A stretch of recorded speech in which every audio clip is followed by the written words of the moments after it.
Etureti abagabana inse y'oburayi bw'omunyakirogo Ahmed Abdullahi nigo litkoria rero baragwa n'omuseneta Omandera Ali Roba na gwikirania abusibwe komiti ye CHIBESA ase bakwanera igoro y'omuswada bw'okubaga CHIBESA ase omwaka bw'ekiribubere 2025 noyomo korengana n'ekiombe gia siare Chikaonti nigo chibwenete konyora chibilion chiminye 55.3 ase omwaka bw'ekibesa bw'omwaka bw'ekiribubere 2025 noyomo nabo igo omwaka bw'ekiribubere 2052.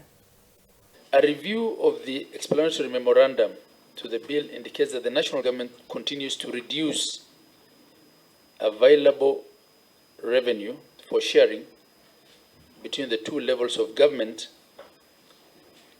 by creating funds and deducting the sum total of what they budget for those funds before sharing the revenue.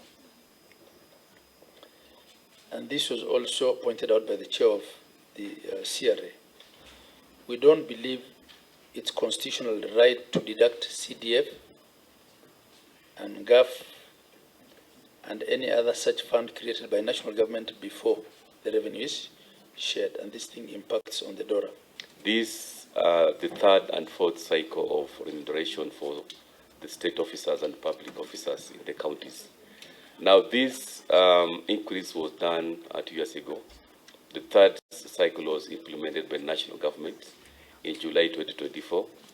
The fourth cycle was implemented as 5.2 billion last year.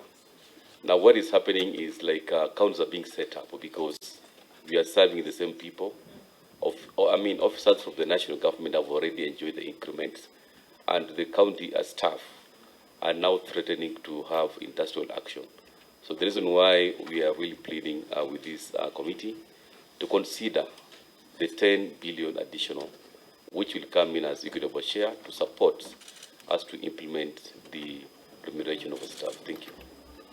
As we review this policy, the equalization policy, and even the formula used, I think I have repeatedly in many fora before, including the IBEC and Summit, said that as we consider counties that should benefit from this important fund, it is important that we look at counties not just holistically, but also that certain parts of a county can actually require the equalization fund.